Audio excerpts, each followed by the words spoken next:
They have kind of a centralized area with a lot of different departments that I'm able to choose the things that I need, and from the initial offering price to what we actually close the practice for, they paid for themselves and then some.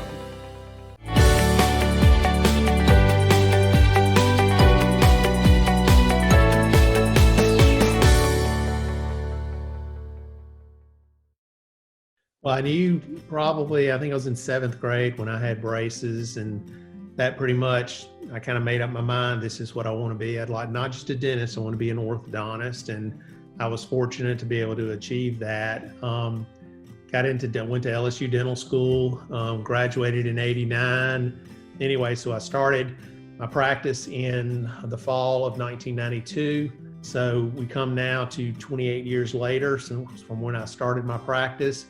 And I am 57 years old, and I was figuring, what's going to be my exit strategy? I'm not really ready to think about retirement, but at some point, I know I'm not going to practice forever. And I've got at least 5, 10, at least years left.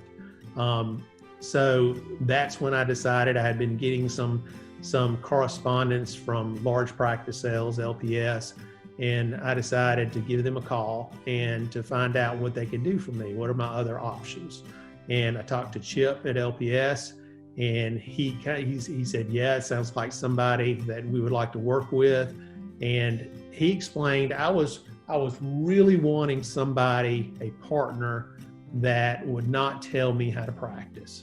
I feel like I have been pretty successful with the way I do things. We have strong points, we have weak points. There are things that we could use.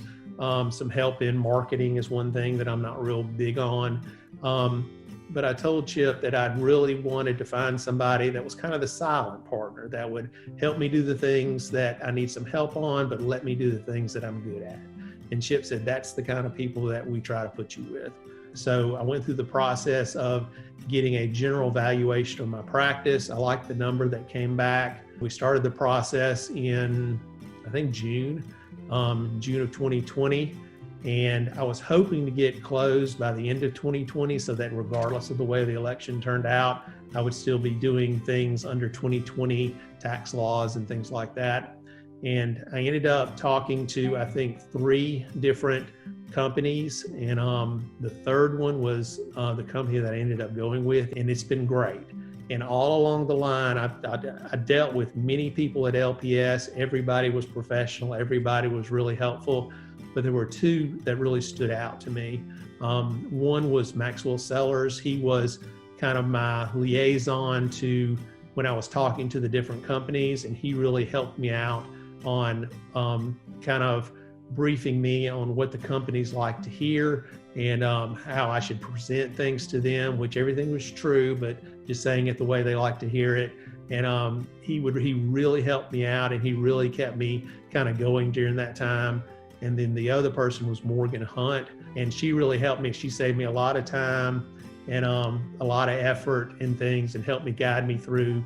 Also, my wife and I were talking later about it, and I really don't know that if I did not engage a broker, LPS in this case, and they have been the perfect partner that I was looking for. They have let me do the things. I still practice. I'm not required to use certain appliances, use certain supplies.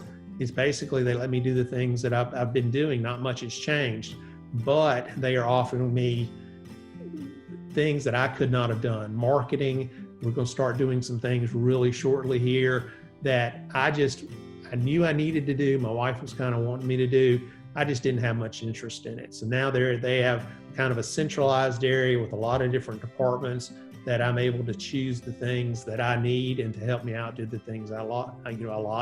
LPS helped me get a better valuation, a better price for my practice than I could have done on my own. When people are approached with doing a broker, and the fee for the broker, it may sound high, but I can tell you they basically paid for themselves with getting from the initial offering price to what we actually closed the practice for. They paid for themselves and then some.